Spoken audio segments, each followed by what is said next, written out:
Welcome to another installment of Seasonal Rot Showcase, where we take a look at once great shows that saw a severe decline in quality and just ask, why? Today, we'll be looking at another cartoon about teenage superheroes. This time, being the one and only Danny Phantom. The second Nicktoon created by the then legendary, now ridiculed Butch Hartman, the series follows ordinary high schooler Danny Fenton, who after messing with a machine created by his ghost hunter parents, would become part ghost himself. Realizing that he could now walk through walls, disappear, and fly, Danny Fenton will use his newfound abilities to fight other ghosts who wish to terrorize his home of Amity Park under the ever so clever guise of Danny Phantom. Still not sure how no one connected the dots there. Despite not being a long runner like SpongeBob SquarePants or the Fairly OddParents, Danny Phantom stands as one of Nickelodeon's most beloved iconic shows, and for good reason. At the time of its premiere, there wasn't anything quite like it on Nick, with the show having a much stronger emphasis on action and lore, predating the likes of Avatar: The Last Airbender by a full year. Numerous viewers were taken in by the unique premise and colorful cast of characters, to the point where the show still celebrated nearly 20 years later. As for my personal take on Danny Phantom, well, I absolutely loved it as a kid. Looking back on it as an adult, I can safely say that it hasn't exactly stood the test of time. I mean, it's not a bad show by any means, but it has more than a few glaring issues. Danny Phantom is a show that I can only describe as being aggressively 2000s. It plays a lot of the tropes and cliches of the time painfully straight, which seriously hampered my enjoyment of the show. This is best seen through the cast of characters. Danny himself is a likable lead, and it's interesting to see him mature and gradually master his powers, but the majority of the cast are pretty much just walking 2000 stereotypes. Tucker and Sam are literally just a best friend starter pack for every 2000s cartoon. Tucker's your typical nerdy black best friend, and Sam's the I'm not like other girls girl who knows better than everyone else. Danny and Sam are also low-key into each other, because back then, every kid's show had to have a romance between the main guy and main girl, even if the relationship is boring as sin. Kill me! Jack and Maddie very much fill the embarrassing parents archetype, but at the very least they still manage to be fun characters with a fair amount of depth to them, which is more than I can say about characters like the stereotypical one-dimensional bully, the stereotypical one-dimensional mean popular girl, and the stereotypical mean teacher who never gets any respect. All of whom are there to remind you that high school is hell, which is apparently what kids wanted to see back in the 2000s. However, there are a few characters who managed to really stand out to me. Jazz, Danny's older sister, surprisingly subverts the then typical antagonistic slash bratty teenage sibling trope by having her be this caring, supportive big sis who's always looking out for Danny. Sure, Jazz can be overbearing, but she has a good heart and always means well. I especially love Jazz's awkward attempts at hiding that she knows Danny's secret identity, and just how eager she is to help out however she can. Then there's Valerie, easily the best character in the show. She starts out as this stereotypical vain popular girl, but after Danny accidentally causes her dad to lose his job, Valerie ends up struggling financially and loses her social standing. Blaming Danny for ruining her life, Valerie would end up becoming a ghost hunter dedicated to destroying Danny and all other ghosts like him. However, Valerie losing so much would end up humbling her and lead her to become a kinder person. And while she's still out to kill Danny Phantom, Valerie ends up gradually growing closer to Danny Fenton, and the two have a pretty engaging relationship that would have made for a way more captivating romance. Seriously, if I had a nickel for every time Cree Summers voiced a character in a superhero cartoon who had great chemistry with the main character, but the show instead paired him with a boring white girl, I'd have 2 nickels. Which isn't a lot, but it's weird that it happened twice, right? Seriously girl, you deserve so much better. While the main cast is something of a mixed bag, the villains are where the show truly shines. Danny Phantom has to have one of the greatest rogues galleries of any cartoon, with all of its villains boasting memorable designs, unique abilities, and fun personalities.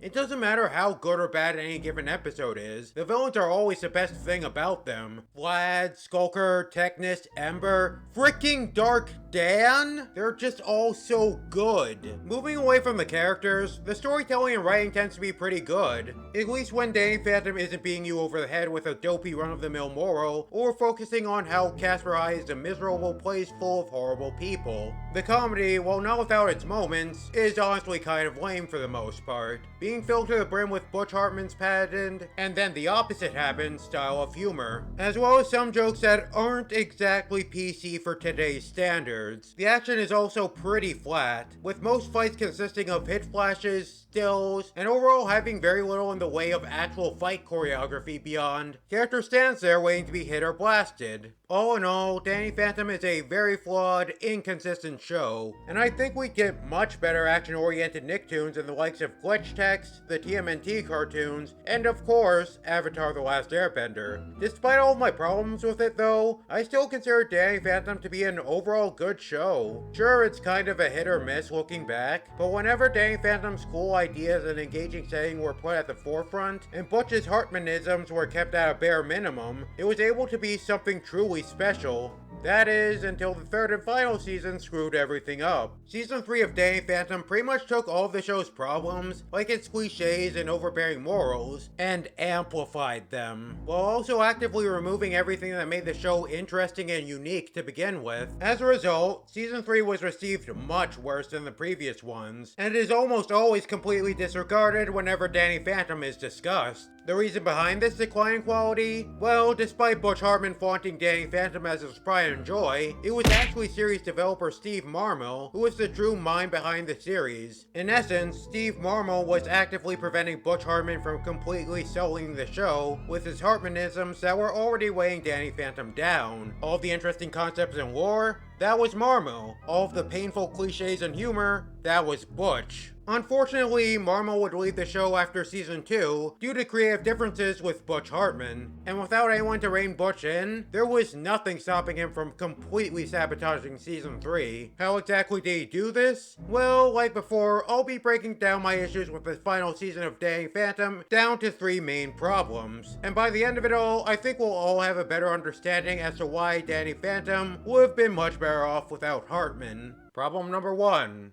The romance. I may have not so subtly alluded to it earlier, but I'm not exactly a fan of the Danny x Sam pairing, or as I personally call it, damn. As in damn, this relationship is boring and lame. Literally everything about their relationship is painfully bland and by the books. Now stop me if you've heard this one before. High school boy and his girl best friend are into each other, but the girl best friend won't make the first move for some reason, and the high school boy is oblivious to the girl best friend's feelings for him. They're in love with each other from the get-go, for no other reason than that they are a boy and a girl, and every other character will claim that they're an item, because again, boy and girl, and they will always deny it. Seriously, if you're binge watching this show, take a shot every time Danny or Sam say some variation of she's not my girlfriend or he's not my boyfriend. Actually, don't do that. You will die of alcohol poisoning by the end of it. They may have brief relationships with other people that will always make the other jealous, but they're always doomed to fail. They'll wait until the grand finale to admit their feelings for each other, because we need to drag this romance crap out for the entire show without properly showcasing their dynamic as a couple. Now, does that whole thing sound generic and tedious? Well, just imagine watching this lame-ass romance take place over the course of 53 episodes. My deepest apologies to all the damn shippers out there, but this pairing did absolutely nothing for me. Danny and Sam worked fine enough platonically, but they have literally nothing in the way of romantic chemistry. The ship teams between these two always felt super forced, and we don't really get much of any justification for them to eventually become a couple beyond everyone in the show saying that they're in love, instead of, you know, properly developing their relationship.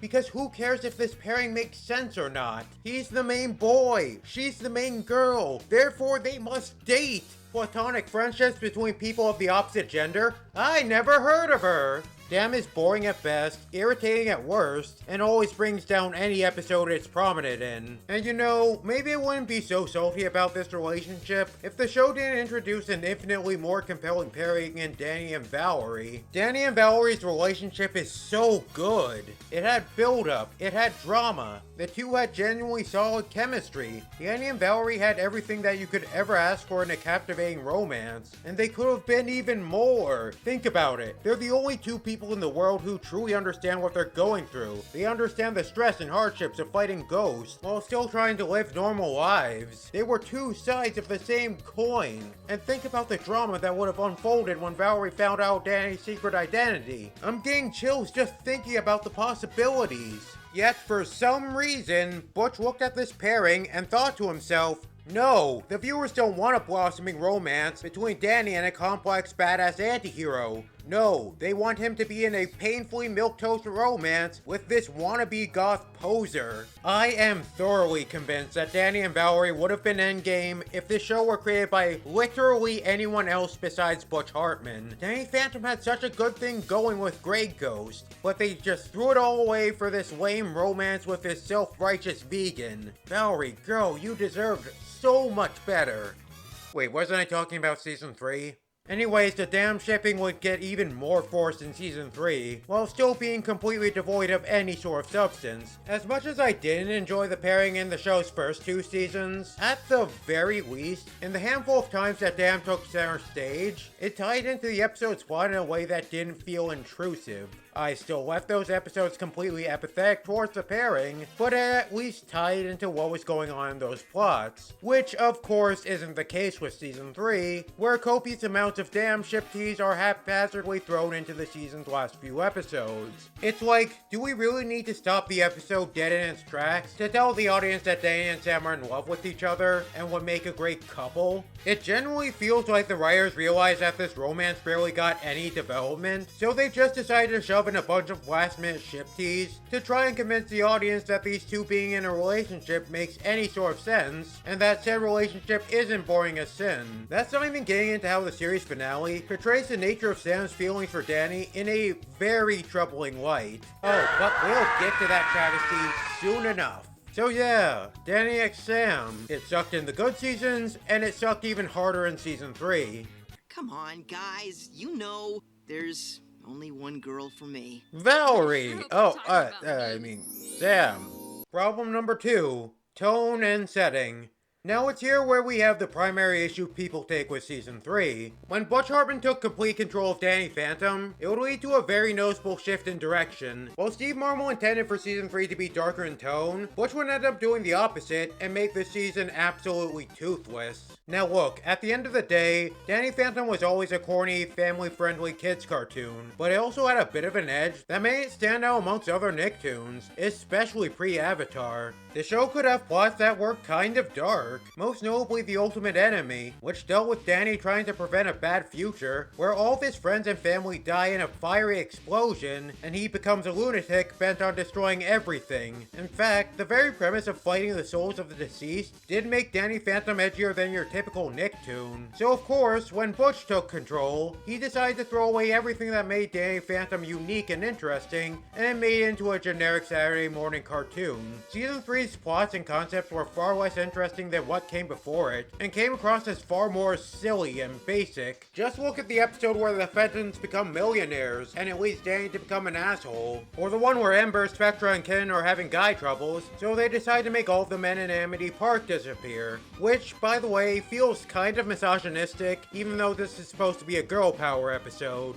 The show's villains were especially hurt by this change in direction. Like I said before, Danny Phantom's villains were one of the show's greatest strengths, and they always managed to steal the show with their presence. This sadly isn't the case with Season 3. Many of the show's previous villains would end up becoming complete jokes, who had everything engaging about them completely stripped away. For example, let's take Vlad Plasmius, the show's main villain. Now Vlad is actually a pretty interesting and kind of messed up villain. He was a former college friend of Jack and Maddie, who was left temporarily disfigured, and gained ghost powers through a lab accident that Jack caused. He'd eventually recover from his disfigurement and exploit his ghost powers in order to become one of the richest men on the planet. However, despite having everything he could ever want, Vlad couldn't move on from the incident, and became obsessed with killing Jack and taking his family as his own. Hell, despite being Danny's arch enemy, Vlad would much rather have him as a son. Not out of any sincere care for him, mind you, but because Vlad wants what he can never have. He's an overall surprisingly screwed up villain for a Butch Hartman cartoon. Which makes it hurt all the more when Season 3 completely throws away the character motivations that made him interesting to begin with. Instead of being a manipulative creep obsessed with taking Jack's family, Vlad is now a generic mustache-twirling villain who wants to take over the world because evil.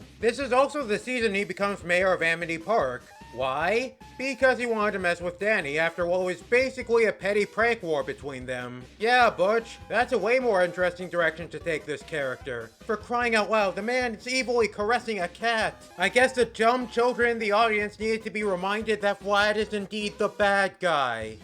What in the name of evil? In the name of evil. Fenton, what We are get you it, he's doing a here in villain. Oshkosh? Not helping matters is that Vlad's more or less reduced to being a joke, who's far less competent and always on the receiving end of humiliation. That's not even getting into the new villains, who are just so soul-crushingly bland. I mean, I guess Morpho was a unique, decently entertaining villain, being this shapeshifter who just wanted to screw with people. But Vortex, Undergrowth, and Nocturne are just plain boring. They have virtually nothing in the way of personality beyond wanting to take over the world, and ultimately fail to leave any sort of impact on myself and the fanbase at large. Okay, I guess they're not completely irredeemable. Nocturne has a sick design, Undergrowth is voiced by the legendary Mark Hamill, and Vortex... It's just that they're a massive step down from what we've come to expect from Danny Phantom villains. This tone shift also led the setting to become far less interesting. This can be seen in how the ghosts, weirdly enough, don't really feel like ghosts anymore. The new ghosts introduced in Season 3 ignore the design philosophy of the ghosts of the previous seasons. In the first two seasons, the ghosts are very clearly the souls of either humans or animals, and their designs perfectly reflect that. You could easily tell what most of these characters used to be when they were living. Season 3, though, gives us characters like Frostbite, who, like...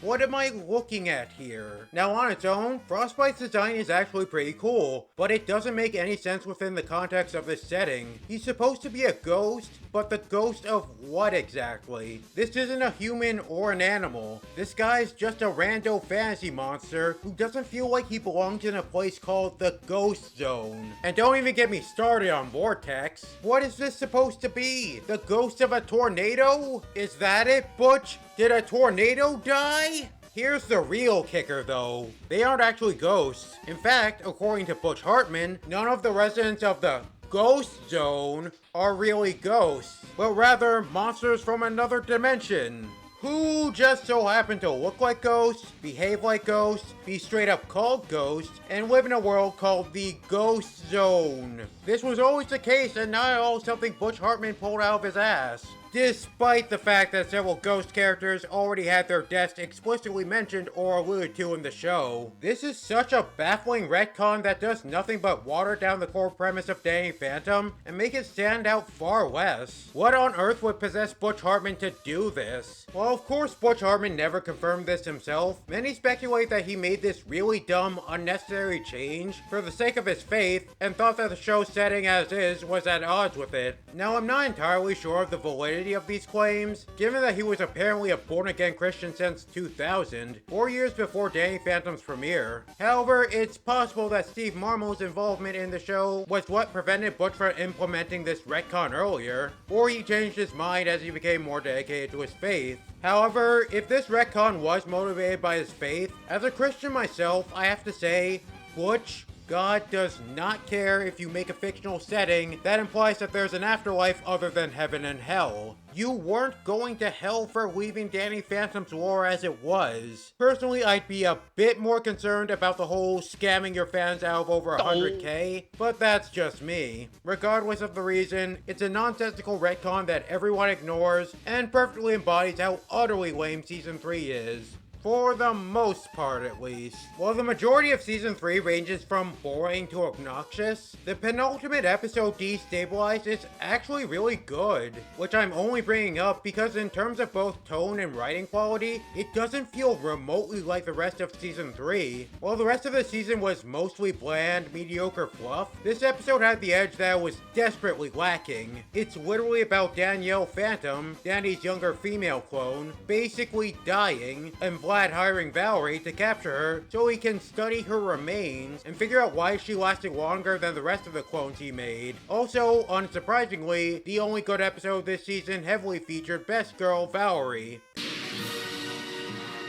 Yeah! That certainly was fast. Finally, you're back. I missed you so much. It's so bizarre that in the same season, where there's a plot about Vlad capturing a weather-controlling ghost and a scheme to get his approval ratings up, there's this genuinely well-written, dark story that involves a child's near demise. Valerie gets some great character development, Vlad goes back to being his cunning, utterly sociopathic self, the plot's engaging, the stakes feel personal, the storytelling's on point. Where was this level of quality in the rest of Season 3? It It even ends on a massive status quo change, where Valerie figures out that Vlad's a supervillain and resolves to hunt him down. Oh boy, I sure can't wait to see the exciting conclusion to that storyline. I say as if I don't know how this all ends and that the lack of conclusion doesn't still haunt me even after over 15 years. Valerie, you deserved so much better! Anyways, I actually have a theory that this episode was a leftover idea from Steve Marmol's intended plans for season 3, which again, he wanted to be darker in tone, that ended up getting produced. It's pure speculation on my part, but it would definitely explain how different it feels from the rest of the season, and why it's actually, well, good. Sadly, one really good episode isn't anywhere near enough to redeem a crummy season that was weighed down by a shift in direction that turned Danny Phantom into a painfully mediocre slog, devoid of any sort of distinct identity. With that said, as bland and stupid as season 3 is, at the very least it isn't offensively bad. At least not until we got this stupid piece of shit! Problem number 3. The finale sucked so bad. Finally, we have the series finale, Phantom Planet. And just like all of the best shows, Danny Phantom's series finale is the absolute worst episode of the entire series. Now, when we're visiting Phantom Planet, I was just expecting it to be lame and underwhelming, just like the majority of Season 3. However, Phantom Planet ended up being so much worse than I remembered it being. It's seriously been a while since a piece of media has managed to make me genuinely angry, like Phantom Planet did. It was just an absolutely miserable experience that served as the final nail in the coffin for season 3. Allow me to elaborate. There are two sources of conflict in Phantom Planet: Danny's decision to remove his ghost powers after the rise of a new ghost fighting team, Masters Blasters, as well as a string of failures caused him to doubt himself and want to leave fighting ghosts behind, and the Disastroid, an approaching asteroid that threatens to destroy Earth. It has a skull on it, so you know it's bad. Now that sounds like a pretty straightforward high-stakes plot that would make for a solid finale. How did they screw it up?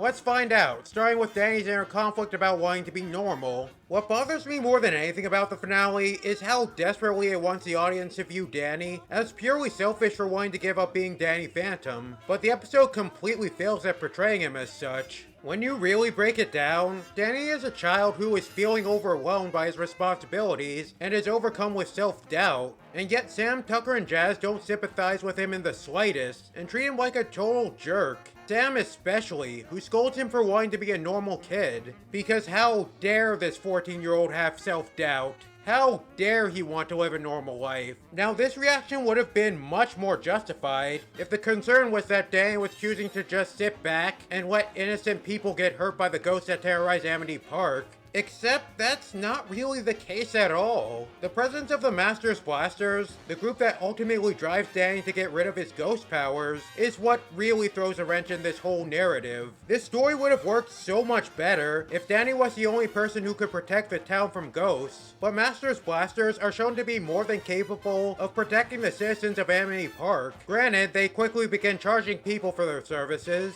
but they're still protecting them. No one's getting hurt because Danny gave up on being a superhero. I don't know, maybe if Masters Blasters were actually secretly freeing the ghosts, and this was all one big racketeering scheme, maybe this plot would have worked out. Even then though, it's not like there aren't other ghost hunters like the Fentons or Valerie. Speaking of which, do you remember that plot point in the previous episode that set up a conflict between Valerie and Vlad? Well, Danny Phantom surely didn't, because the show literally throws Valerie in the trash, and that plot thread is completely dropped. My god, Valerie, you deserve so much better. Anyways, so if people aren't getting hurt by this, why is Danny in the wrong for not wanting his ghost powers anymore? Well, obviously, because this means that Sam, Tucker, and Jazz won't be able to go on ghost fighting adventures with Danny anymore. That's it. That's really the only explanation we're given, and they're meant to be 100% in the right here, because this is a very bad finale. I get not being completely on board with Danny's decision, but this, combined with the complete lack of understanding and sympathy on their part, makes the three come off as uncharacteristically selfish.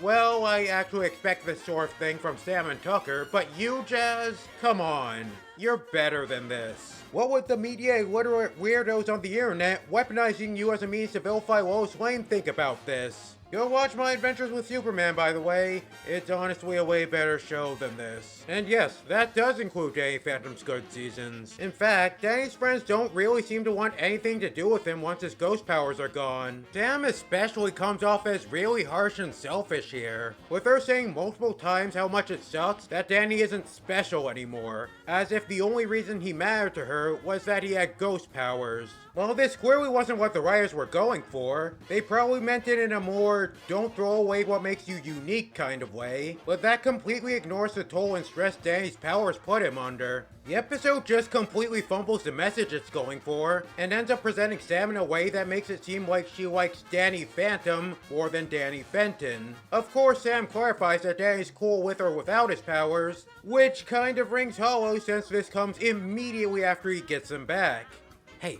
Hey, you know who actually liked Danny for who he was? F***ing Valerie! Okay, maybe I'm overthinking things here. It's not like Sam expressed this level of shallowness before. I mean, it's not as if she was instantly smitten by someone who resembled Danny's ghost form. Oh. Huh. Would you look at that? The opposite happened. Danny, you need to get out of there, now! This ship is destined to end in disaster! Run, man, run! Do you now see why I don't like Damn? I'm sorry, but the way the finale treats Danny here just rubs me the wrong way. While I'm willing to give a pass to Jazz, under the sheer virtue of not expressing half as much sheer contempt for Danny as the token best friend starter pack over here, also because she's my second favorite character and I'm incredibly biased, Phantom Planet does nothing but put Danny's relationships with Sam and Tucker in a very questionable, troubling light. Granted, I can't say I feel too betrayed about all of this, since I don't really care about either of these two, but it doesn't make the writing here any less baffling and kind of upsetting to see. Spider-Man 2, this isn't. Oh, but that's only one half of the finale. There's still so much idiocy we've yet to see. The disasteroid is soon discovered to be heading towards Earth, and the government handles it as delicately as possible. Run, everybody, run! Monster! Great job, guys! Jack is sent to destroy it, which leads to an actually pretty great villain moment from Vlad, where he reveals to Danny that he deliberately sabotaged Jack's efforts to destroy the disasteroid, potentially dooming all of humanity for no other reason than to make him look bad. This is Vlad at his absolute pettiest, and I kind of love it. Unfortunately, this moment is completely undone when Vlad decides to expose his identity to the world. Why would he do something so monumentally stupid? Why, of course, because it's all a part of his master plan to make the disasteroid intangible, in exchange for $500 billion, because Vlad doesn't want to be rich. He wants to be stupid rich, except that was literally never his motive. Yet again, Season 3 completely forgets that for Vlad, it was never about money or power. It was about him wanting what he could never have. Also, why doesn't Vlad just create a ghost duplicate of himself and make up some bullcrap about how he got Vlad Plasmius to agree to save the Earth, so as long as the world governments gave him all their money again that Vlad was never after, you know, just in case things don't go according to plan. Which, surprise, surprise, is exactly what happens. Vlad apparently can't do anything to stop the disasteroid because it's made up of ectoranium, some sort of ghost kryptonite that was introduced this very episode. Why does ectoranium hurt ghosts? Where did it come from? Why is there a massive asteroid made up of it just floating around in space? Why the hell does it even have a skull for a face to begin with? Seriously, that's really weird. Well, none of these questions are answered because ectoranium literally only exists to throw a wrench into Vlad's plans. Granted, it does lead to the only other good moment in the finale, where Jack finally sees Vlad for the creep he is and leaves him stranded in space. That said, it doesn't take away from how utterly contrived this all is. Shortly afterwards, Danny comes up with the idea to capture all of the ghosts in the ghost zone and get them to make the Earth intangible, allowing the disasteroid to harmlessly pass through it. Unfortunately, the ghosts aren't interested in cooperating, and Danny gets blasted by them. However, instead of killing him, getting hit by numerous ghost rays just gives him his powers back? How? Why? I have no idea, and I really don't care. I've long since emotionally and mentally checked out. Anyways, Danny and Sam, realizing that this is the series finale, decide to finally admit their feelings for each other. Also, Sam has been holding on to the class ring that Danny intended on giving to Valerie, which is supposed to be super romantic and show that they were always meant to be or some crap like that. Even though, again, Danny never meant it to be for Sam. Jack was the one who etched her name onto the ring in the first place, because literally everyone in this show was pushing these two into this bland-ass romance for no real reason. No!